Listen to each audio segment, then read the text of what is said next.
All right, live from South Africa. Kurt, great to see you. Can you introduce yourself?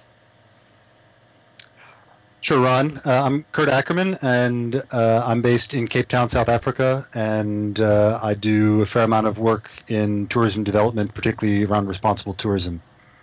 All right.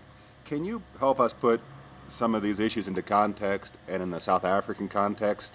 You know, words like indigenous or responsible tourism. What does that mean locally? I think that's an important question. South Africa, with its particular history of apartheid, had structural oppression of black and mixed race and indigenous people. And so here in South Africa, when we are talking about responsible tourism, the question of indigenous is not entirely separate from, but it's secondary to trying to redress this structural inequality in the apartheid era, or from the apartheid era. That's a legacy of that time. So it's really about encouraging black and, well, really non-white ownership and participation and community beneficiation in tourism, and having control over decision-making and economic benefits and those kinds of things. So responsible tourism includes the indigenous question, but it's a different nuance here. All right. You were one of our esteemed jurors in the Indigenous Tourism and Biodiversity Website Award. Can you tell me a little bit about your participation in the award and what you thought of the process? Sure. I've been working as a professional with the internet for more than 20 years now, and back when not the first, but when early bulletin boards and the Well and other systems were online, I was helping to educate activists in how to use these networks, social justice and intentional community and other kinds of projects, environmental projects and so on.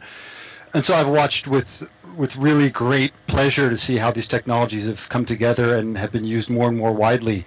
And so it was really fantastic to participate in the Indigenous Tourism Biodiversity Website Awards. And I was impressed by the sophistication of the finalists in particular. I think one of the challenges is for responsible tourism organizations and companies who are offering a product to know that people out there are paying attention and listening. And so I think awards are really very, very important, and they inspire people to make a little bit more effort. I think one of the challenges has been to understand where people and communities are doing things for themselves, and where they have help from people who are really from much more advantaged backgrounds or much more professional and commercial environments. And not that that's a bad thing, but understanding kind of who's been participating, where the ownership is, and where the benefits are going.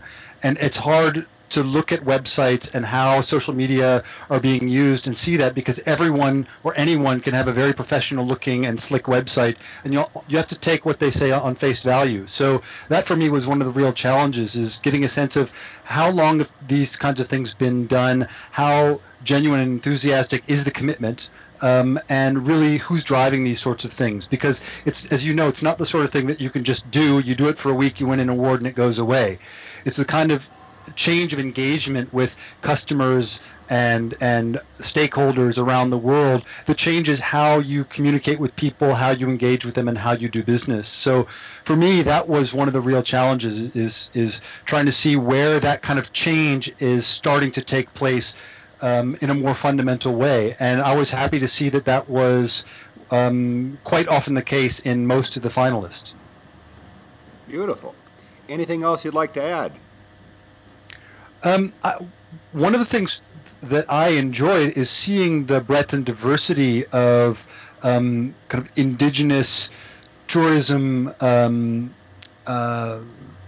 businesses out there from all corners of the world. I mean, we get so obsessed with what's happening in South Africa, Southern Africa, and Africa, but things from all around the world, the not just the opportunity, but as a judge being forced to engage with these different initiatives from around the world just refreshes my enthusiasm for this kind of work, and just knowing that there's a community of people that often it's very hard to reach one another. I mean, you know what it's like where you're based, and often it's very long distances, very expensive to travel and meet people at ITB or at whatever conference it may be somewhere in the world.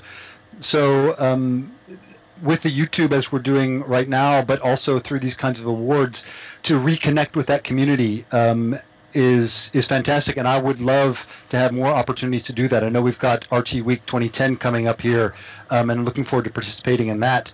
But it just rekindled my enthusiasm, which you need every now and then when you're involved in tourism development, because it can be a very long road indeed. And this was just a fantastic experience.